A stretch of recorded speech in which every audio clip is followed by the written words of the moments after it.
everybody, this is Speaker Freak 95, and here we have a pair of DR32 horns. That's the model number, and the compression driver is a PD4V driver. I'll give a more in-depth look at these speaker horns in just a moment. I got these on Easter of 2013, which was just a few days ago, prior to filming this video right now. And as you can hear, they sound just like any other horn, but they're pretty cool because they came from a very historic building in West Virginia. The alloy plant near Montgomery, West Virginia is where they came from, and they were installed indoors, and as far as I know, they didn't see much use. So there's pretty much your quick explanation of where I got them. I got them from a friend who does the same thing I do, audio stuff, and basically got these for free. And they're pretty cool horns, and really enjoy using them.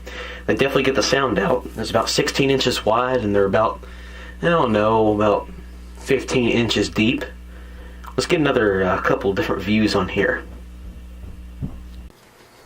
Taking another look at the horn here, we got the classic Atlas sound symbol there, the emblem, and got two of these, a pair, of course. And the drivers are, like I said before, the Atlas Sound PD4V, used commonly in corner cabinets in the 50s. A lot of Klipsch stuff used these for the mid-range horns, and these are hard to remove. Let me go ahead and remove this real quick. And that's what the bracket itself looks like. I have all new hardware on there, and I repainted that intersection here, and you can see this one has a little bit of corrosion and some dents on it, and the logo is not so pretty on this particular horn. We see way down in there, shiny brand new hardware and a new paint job because there was a lot of corrosion down inside that reflector tube here. And here's what the actual driver itself looks like. They're pretty cool. No positive and negative markings, just 1 and 2. You can go either way on that. That's just for phasing.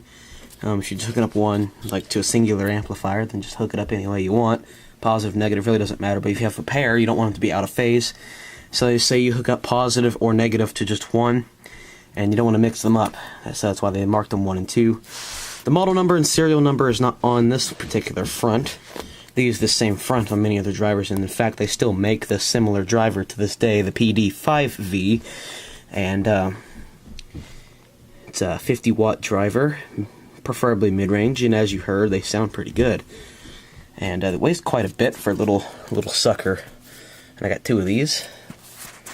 It's a 1 3/8 sized throat there with 18 female threads on there, screen on there, phenolic diaphragm, and that's basically what the horn looks like. I cleaned them up real well, and this, for the most part, they really survived this 50-60 years they've been in there,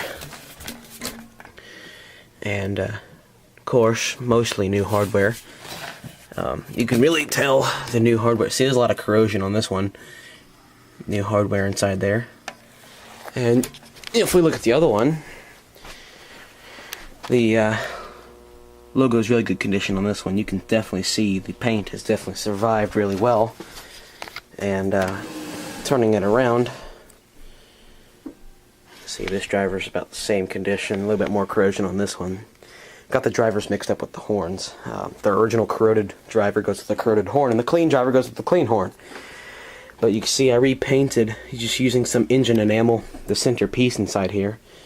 And because they were really badly corroded, and you could just see the spots in the paint, so I just removed what I could of the rust and just painted over it. And yeah, they came out very nicely. And these are about 16 inches across. And what's even cooler is they still make this horn. This is the DR54, a slightly larger version, and I have the DR32. The let's see, low end cutoff is 190 Hertz. The air column length is 2.5 feet. Directivity factor is 10.7, and they weigh about 11 pounds. And the dispersion is 95 degrees. That's pretty decent. And I really enjoy these horns, and these are definitely earlier designs, because the one way you can tell these are earlier is all the handmade parts. You can definitely tell they're not all one piece, especially this center cone piece here. I'll Let's get a better look on this one.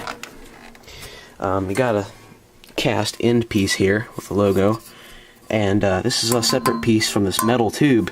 And this was flat metal at one time, and it's been curled and crimped, as you can see. And other ones, like the University 20-inch, is just a spun aluminum centerpiece that is all one piece. It's not curled and crimped aluminum like these are. And of course, a cast molded piece. Took that off, and you can see they molded these while they were hot. So you can they're definitely not bolted or crimped on. They're melted on, basically, almost like a mechanical weld, so to speak. Here's the brackets. This one's straight. The other one's kind of bent. But they'll definitely be very functional. I'm going to get some tripods so they'll stand up like this, and use it for portable PA or whatever.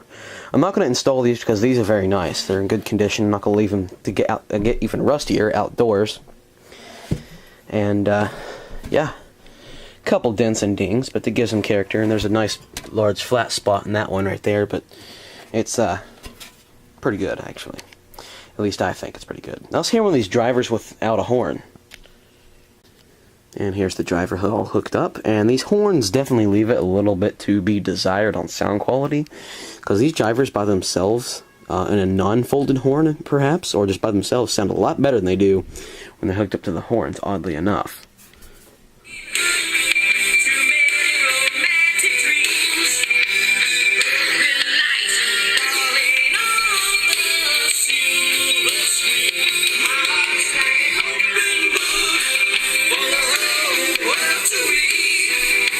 Now you can see what they actually have a very decent treble response, although I do have it kind of cranked on there, but just to give it a little bit more, you know, a little bit more justice on treble. But definitely very good mid-range drivers, and when I do let these, you know, get out and get used, which I do, like I'll set up maybe like a small PA amp of 125 watts or so, and then put on some new 70 volt drivers and just run at 70 volt or a new 8 ohm drivers. I'm not going to let these get in the line of getting dirty and destroyed, or not destroyed, but just getting damaged possibly, and just get some newer ones that are easier to replace, because I'm going to use these in hi-fi cabinets as the mid-range driver, because they definitely have a good sound quality.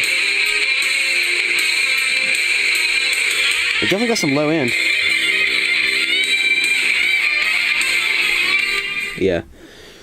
And that's just a look at the PD4V driver, and it says equalized rating. Now, some people don't know what equalized rating means.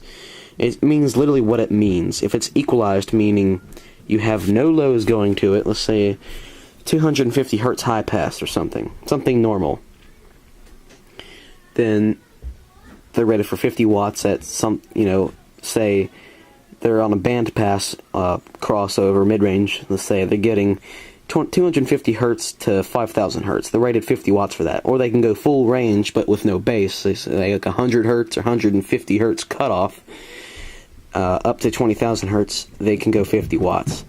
I don't know the actual specs of this particular driver because there's no information on them other than what I could find them being installed in different kinds of enclosures. If anyone knows what the actual frequency response of this is, I would really like to know, because that'd be pretty helpful to design a crossover to run this in a three-way system with a 4401 University Sound Super Tweeter and this, and a 15-inch woofer. So there's a look at the driver. Let's take one more look at the horn before we go ahead and close this video. They have a anti-resonance ring. This is not for a guard, because you really can't get... You know, people really need to not touch the freaking light switch when I'm down here. I'll be right back. And sorry for that interruption. It's impossible to make a damn video around here, so sorry for the crappy video quality and the random interruptions. Plus, when they turn the light out, the fluorescent tubes are weak in there. Either that or it's the ballast is going bad. So now we have no light on that side of the room where I was filming. And so I'm going to have to cut the video on the end of this preview of this horn. You can see the, I think it's probably cast material here. Not sure, but new hardware, and the anti-resonance ring is to prevent this And you still hear it on here, but it's not as bad as if this was removed. It would resonate like crazy, and I've realized that for the wrong way, or the hard way actually, with another horn. I took this off because it looked kind of silly because chunks of it were missing. Should have left it in place because you can't put these back on after you take them off because they're really hard rubber. Once they age, they shrink. It's best to just leave them on there. And basically, it resonated like crazy around the 400 hertz range. And yeah, and you can see. This one, obviously, this gap wasn't there when it was new. That just gives you an idea how old these things are. They're from about the early 60s, I'm guessing 61, 62. They're not as old as the factory itself, and these aren't the first horns to be there. But, there you go. Anyone knows what 1334 and the number 2 on here is all about? Probably a serial number on this mounting yoke here. Let me know what that means, and really hope you enjoyed this look at these horns. Sorry the video isn't really that great, but kind of gives you an idea of what these are all about, and you'll definitely see more of these because I'm going to be doing some sound stuff like football games and stuff. Like we travel to different fields, and sometimes the fields don't have proper sound systems, and the people there have no clue about running sound systems, so we bring our own, a couple horns and several mics, mixer and stuff like that, and an amp, just to be on the safe side. And whenever I do have to use the system that we bring along, I always try to film it, because it just, just to see how these things do. And certainly, these horns do very well. This is the DR32 with the PD4V compression drivers. A good match, but when I do put these out in the field and getting used again, I'm the only one who touches this stuff. That's the thing. But even though I'm the only one who touches this stuff and no one else is allowed to, things can still get damaged, like feedback definitely kills compression drivers. So in the event that those rare PD4V drivers can get damaged, I'm going to go ahead and just not have that happen at all, and use some newer ones, probably Electro Voice 1828T drivers. They use them on the compound diffraction horns, or I can use them on another kind of driver, something from the Electro Voice line / University line. They make very good drivers, and they're easy to get diaphragm sore.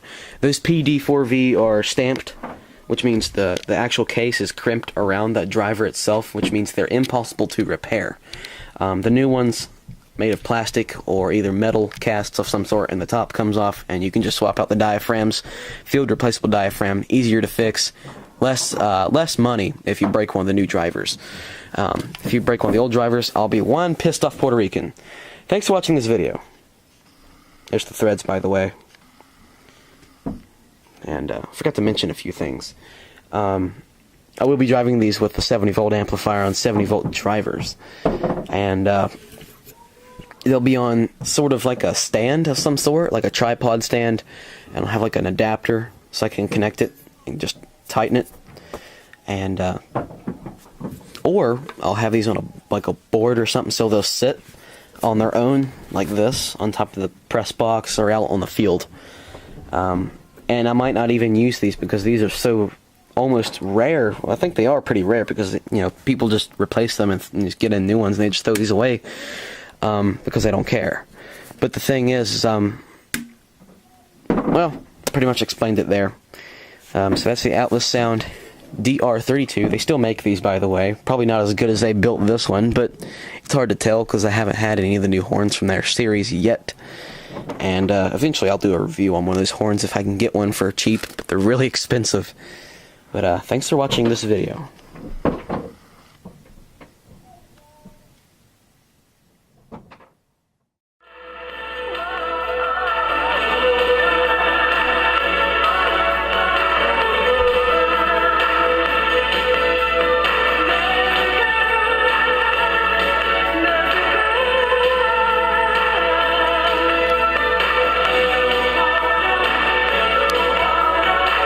You can hear they sound just like any other horn, but they're pretty cool because they came from a very historic building in West Virginia.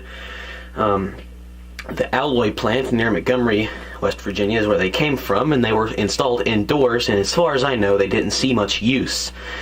So there's your pretty much your quick explanation of where I got them. I got them from a friend who 5, and here we have a pair of DR32 horns. That's the model number, and the compression driver is a PD4V driver. I'll give a more in-depth look at these speaker horns in just a moment. I got these on Easter of 2013, which was just a few days ago, prior to filming this video right now. And as you does the same thing I do, audio stuff, and basically got these for free. And they're pretty cool horns, and really enjoy using them. They definitely get the sound out. It's about 16 inches wide, and they're about, I don't know, about 15 inches deep. Let's get another couple different views on here.